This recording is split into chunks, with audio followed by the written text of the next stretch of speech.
সারাদিন করবো তো, সারাদিন করবো, আন্দোলন করবো। আমার নাম মজিদার রহমান। না গরম আপনাকে দেখায়নি, আপনি মানি।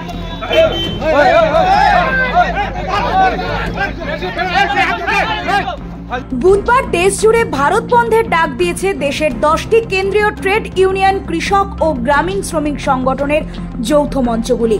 এর জেরেই বুধবার সকাল থেকে বিভিন্ন জায়গায় রাস্তা অবরোধ করে বিক্ষোভ দেখান বন্ধ সমর্থকরা। তবে বন্ধের মাঝেই দেখা গেল এক অন্য চিত্র। রক্ষক নামেই কি তবে এবার মারমুখী?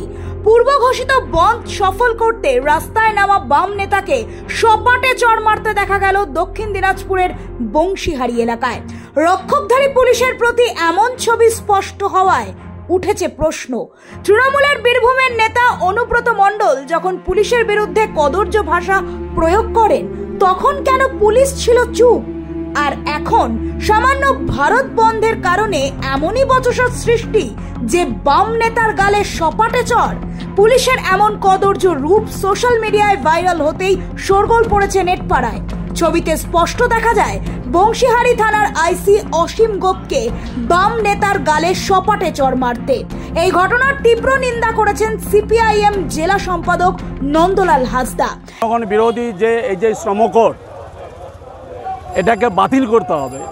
এই বাতিলের দাবিতে ধর্মঘট একটা ভালো দাবি, অথচ এইটাকে কেন্দ্র করে বংশীহারিতে ওইখানে পুলিশ প্রশাসনের পক্ষ থেকে ওখানকার যে আইসি অসীম গোপ, উনি হচ্ছেন আমাদের একজন পার্টি কর্মী মাজিদুর রহমান, তাকে উনি থাপ্পড় মেরেছেন। এটা কি গণতান্ত্রিক? না, এটা গণতান্ত্রিক না। গণতান্ত্রিক অধিকার হচ্ছে যে সাধারণ মানুষ, গরিব মানুষ, শ্রমিক শ্রেণী তারা তাদের দাবি নিয়ে আন্দোলন করবে, এটা আমাদের সাংবিধানিক অধিকার। এবং সেই সাংবিধানিক অধিকারকে আজকে সেখানটায় বাধা দেওয়ার জন্য ওই হচ্ছে বড় বড় কর্পোরেটদের দালাল হয়ে, বর্তমান সরকারের দলদাস হয়ে এই হচ্ছে অসীম বাবু, অসীম ঘোষ যে আইসি, সে হচ্ছে আমাদের একজন কর্মীর গালে থাপ্পড় মেরেছে। আপনাদের দাবি কি? আমাদের দাবি হচ্ছে উনি যতক্ষণ পর্যন্ত ক্ষমা না চাইবেন ততক্ষণ পর্যন্ত ওনার বিরুদ্ধে আমাদের হচ্ছে আন্দোলন সংগ্রাম ওখানে চলবে, আমাদের অবস্থান চলবে।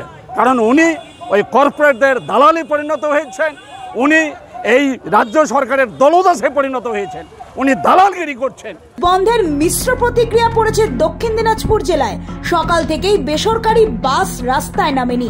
পুলিশের তৎপরতা কিছু সরকারি বাস রাস্তায় নামে, যদিও বাসের সংখ্যা কম থাকায় বিপাকে পড়ে যাত্রীরা। Bureau report, the voice now.